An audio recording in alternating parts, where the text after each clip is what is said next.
I don't know, moods change over the years and our behaviors towards people change. I went to the Crystal Ballroom last night in Portland to watch Modest Mouse play concert, and I had these kind of, I don't know, these awakening moments while I was there. And it's really funny because my wife, when I was telling her about that when I was leaving, when we were leaving the show, you know, that I was thinking about the people, and she's like, "You were thinking during the concert?"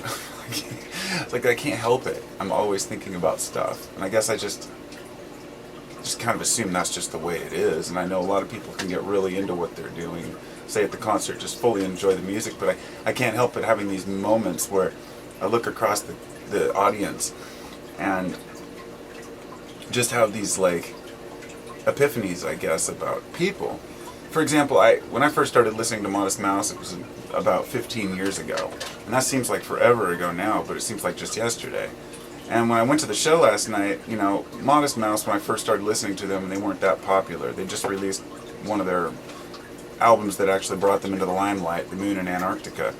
And so when we went to see them, there was just three of them. Three guys in the band playing, I think sometimes four, and they just kicked ass. I mean, just amazing, high-intensity music, and there was no stopping us. You know, we'd always, you know, go up to the front and mosh and jump around. And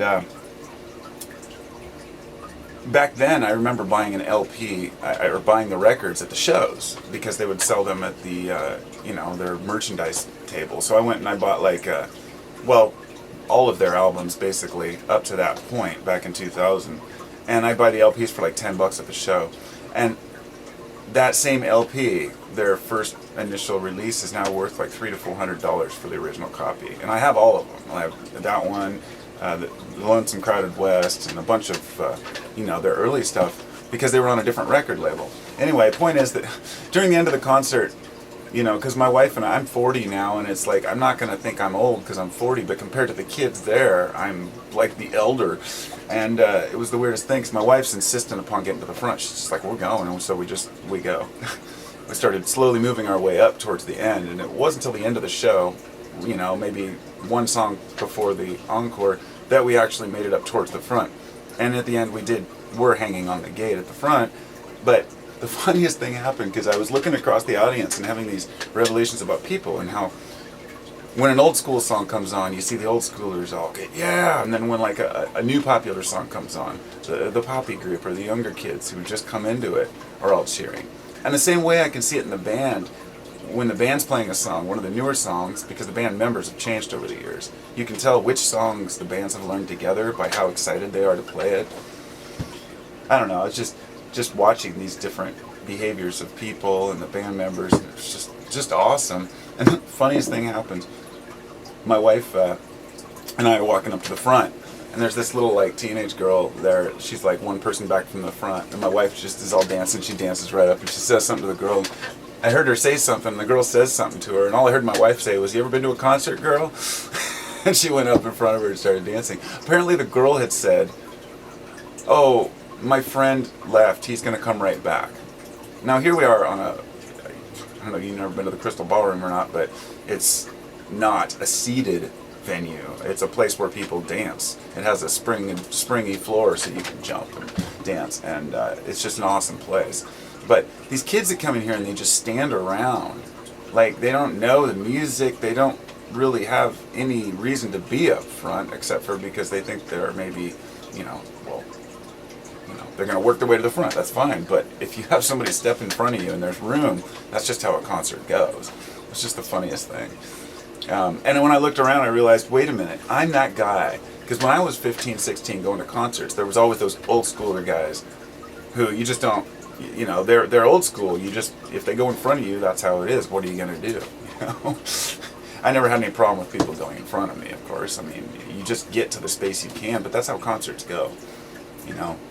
And when a really, really moving song comes on, there's no stopping me from getting up to the front. And, you know, they did Doing the Cockroach, was this old school song that we used to dance to, and it was like, God, there's like 8 members in the band now compared to the like 4 that they had before. And it's such a different experience with such different people, yet at the same venue. And there was one moment where there was this kid. He couldn't have been older than 15. He looked younger. I mean, 14 maybe. He had like kind of a, nice, kind of, can't explain it. He just looked like a good kid. Blonde hair, just kind of somewhat long, like he wanted to be cool. He was a little chubby. You could tell he was just really into the music and really passionate. At the end of the show, he handed his record. He must have bought the reissue of their first album, Long Drive with Nothing to Think About. And I saw him hand it up to Isaac Brock, the singer, And Isaac, he walks up and he grabs it. And then he takes it to the back over by the drum set, and then he takes the marker and he signs it. And it was funny because when he was carrying it over, the sleeve of the record fell out on the stage. He didn't even notice. But I don't think the kid's gonna care because he's got Isaac's signature there on the front. And he's like, for a kid to have a signature is awesome. And as an adult, I don't really have that inner interest in people's signatures. It's just a signed name, unless I'm actually spending time with them, hanging out. But the look on the kid's face, he was just like, and as we were leaving the venue, I saw him. I was like, "Oh, you're the one that got the record signed." He's like, "Yeah." He was just so happy about it. He's like, just so excited. And I told him the story about how I'd been to that venue 15 years ago and bought that same album when it first was released. I was like, "Yeah, I got the original copy," And he's like, "Oh, I'd give anything for an OG copy." And I was like, "I'll trade you my original copy for your signed copy." Not. I was just totally fucking with him.